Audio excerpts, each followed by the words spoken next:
اس سے کلیش ہوا مغرب کے ساتھ، یہ جو پولیٹیکل سٹینڈ تھا مسلمانوں کے طرف سے چند لوگوں کی طرف سے؟ اچھا بات یہ ہے کہ کلیش بھی ہو جاتا، کوئی حرج کی بات نہیں تھی، ہم اس قابل نہیں تھے۔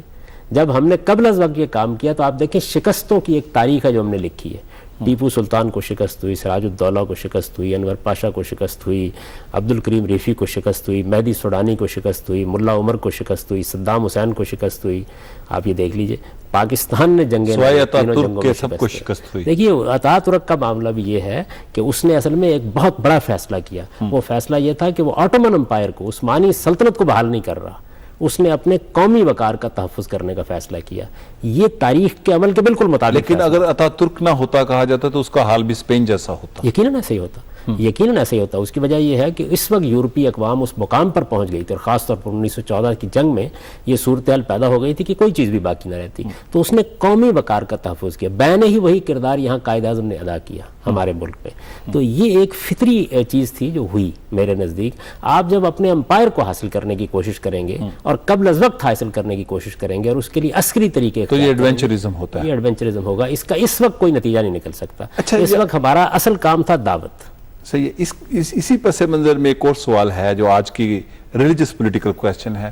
جو ویسٹ ہے وہ اندر سے بڑا خطرہ ٹرکش ریپبلک سے فیل کرتا ہے، ترکی اور اس کے ساتھ 6 ترک ریاستیں جہاں پہ 100% لٹریسی ریٹ ہے، جہاں پہ ماڈرنائزیشن ہے، جو پوٹینشیل اور سکلز رکھتے ہیں، اس لیے ترکی کو یورپین یونین میں نہیں لایا جا رہا۔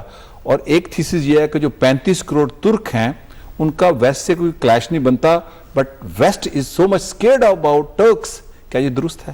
اور جو کہ سارے مسلمان ہیں، اس کی ایک پوری تاریخ بھی ہے۔ دیکھیے بات یہ ہے کہ جس طریقے سے ہمارے ہاں تاریخ بعض اوقات زنجیر پا بن جاتی ہے، اسی طریقے سے عثمانیوں سے جو معاملات مغرب کو پیش آئے ہیں وہ ابھی تک اسے بھولے نہیں ہیں، اسے بھولے نہیں، آسٹریا کو نہیں اس میں بھولے، بڑا وقت لگے گا، بلغاریہ کو نہیں اور وہ بھولے۔ یہ بھی محسوس کرتے ہیں کہ چونکہ یہ قوم ایک بڑے لمبے عرصے تک دنیا پر حکومت کر چکی ہے، برطانیہ عظمیٰ سے پہلے وہی سپر پاور تھی، 3 براعظموں پہ، 3 براعظموں پر ان کی حکومت تھی، اور یہ ایک ایسی چیز ہوتی ہے جو آپ کی نفسیات میں داخل ہو جاتی ہے۔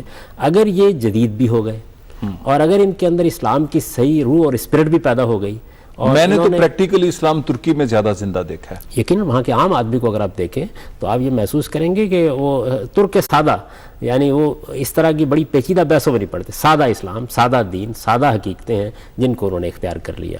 لیکن بہرحال ریاست کی سطح پر جو بعض فیصلے انہوں نے کیے، لیکن سوسائٹی کی سطح پر دیکھیں نا، سوسائٹی کی سطح پر اس میں کوئی شک نہیں کہ اسلام کا احیا بھی ہوا ہے، اور اس کے لیے بہترین موقع بھی ان کو ملے ہیں، اور زیادہ آزادی کی فضا میں کام کرنے کا ان لوگوں کو موقع ملا ہے کہ جو مذہب کو لوگوں تک پہنچانا چاہتے تھے۔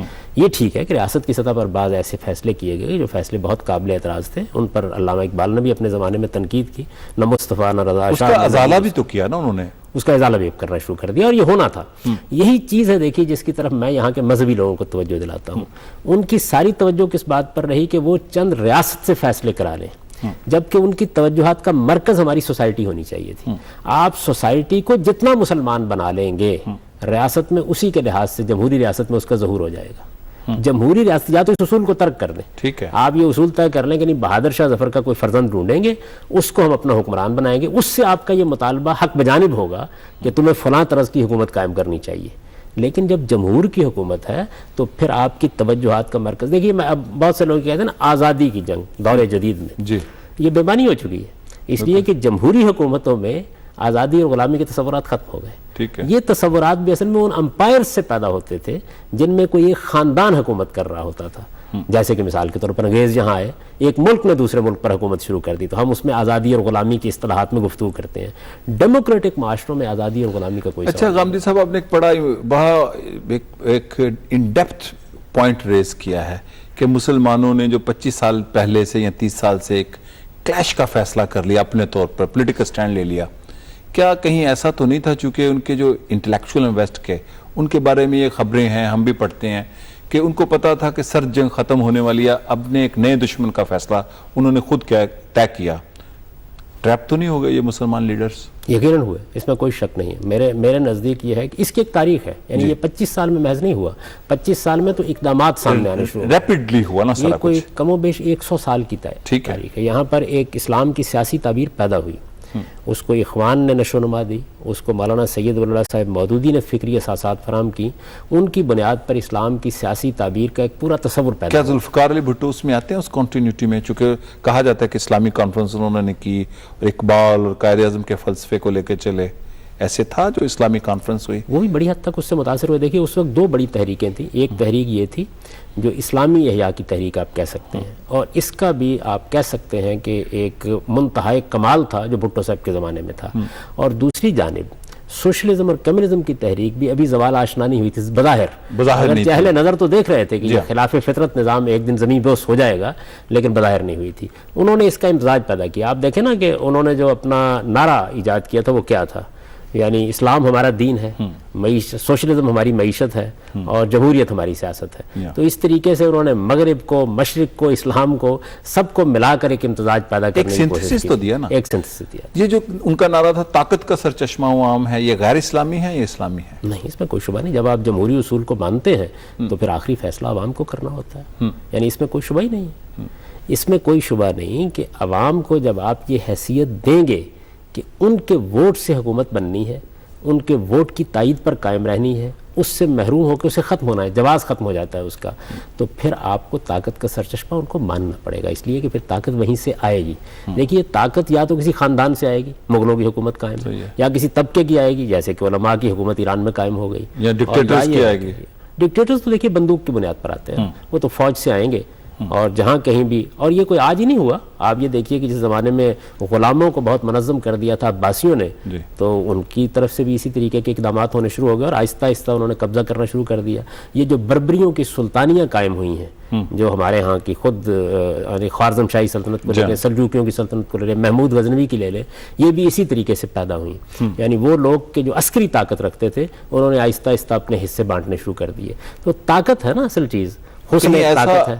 ابھی بھی تو ایسا نہیں تھی کوئی اٹیمپٹ ہو رہی ہے افغانستان میں، ہمارے ٹرائبل ریجن میں، کہ ایسی عسکری گروپ بنا لیے جائیں اور پھر اسی قسم کا نظام نافذ کیا جائے جبر کے ذریعے؟ ہر زمانے کے بربری جو ہیں وہ یہی کرتے ہیں. دنیا کے اندر اس وقت جو بربری تہذیب کے باقیات ہیں دنیا میں، ٹائنبی نے بھی آخری نتیجہ یہ نکالا تھا، وہ افغانستان میں ہے اور سعودی عرب میں ہے. اچھا. چنانچہ سعودی عرب کو تو بہت حد تک ماڈرنائز کرنے میں کامیابی ہو گئی، بہت حد تک انہوں نے اس میں کامیابی حاصل کر لی کہ ایک منظم ریاست وہاں قائم کر لیں، اور وہ منظم ریاست بھی بڑی حد تک مغرب سے ہم آہنگ ہو گئی، اس کے معاملات بھی ان کے ساتھ طے ہو گئے. افغانستان کا معاملہ ابھی تک پوری دنیا کے لیے ایک مسئلہ ہے، یہ مسئلہ رہے گا، اور اس مسئلے کو حل کرنے کے لیے خود مسلمانوں کے علماء کو، اہل دانش کو آگے بڑھنا چاہیے. آپ کے علم میں ہوگا کہ جب نادر شاہ کی حکومت قائم ہوئی ہے افغانستان میں، تو انہوں نے سید سلیمان ندوی کو، علامہ اقبال کو اور سراس مسعود کو بلایا تھا. جی بالکل. اور اس مقصد کے لیے بلایا تھا، اس پر سفرنامہ لکھا ہے علامہ سید سلیمان ندوی نے.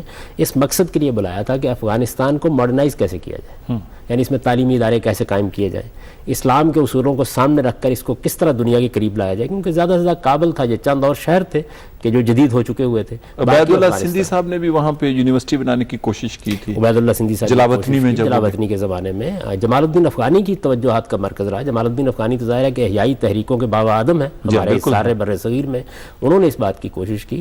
یہ سب ہوتا رہا، لیکن جس درجے میں یہ کوشش ہونی چاہیے تھی وہ نہیں ہوئی. اور دوسرے یہ کہ جتنی لیڈرشپ پیدا ہوئی اس نے میسج یہ دیا کہ ہمیں اپنے پولیٹیکل امپائر کو واپس لینا ہے.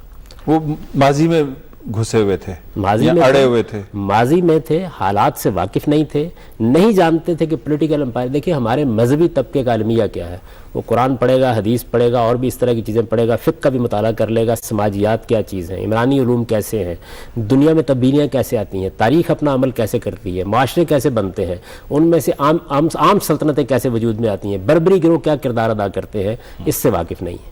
جب اس کا ان کو تعلیم نہیں دی جاتی تو بعض اوقات وہ خوابوں کی دنیا میں رہتے ہیں. اس وقت مسلمانوں کے لیے لائے عمل ہی یہی تھا کہ وہ ہر قیمت پر امن خریدیں اور اسلام کی دعوت سے دنیا کو فتح کرنے کی کوشش کریں. انہوں نے عسکریت کا میدان منتخب کر کے اپنے پاؤں پر کلہاڑی مار لی. آپ کا نقطہ نظر یہ ہے کہ اسلام عدم تشدد پہ یقین رکھتا ہے؟ اسلام تو ہمیشہ سے عدم تشدد پہ یقین شروع رکھتا سے ہے، اس میں کوئی شبہ ہی نہیں ہے. دیکھیے بات یہ ہے کہ اسلام کو تو ناگزیر برائی کے طور پر جنگ کو قبول کرنا پڑا ہے، اس نے کبھی یہ نہیں چاہا مجبوراً ڈیفینسو ہونا پڑا. جب آپ چڑھ دوڑیں گے اور آپ کے پاس کوئی راستہ نہیں رہے گا.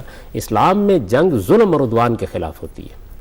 ظلم اور عدوان اگر کہیں ہوگا تو اسلام حق دیتا ہے آپ کو کہ آپ اپنی جان دے کے بھی لوگوں کو ظلم سے بچانے کی کوشش کریں. وہ جنگ پرائیویٹ کی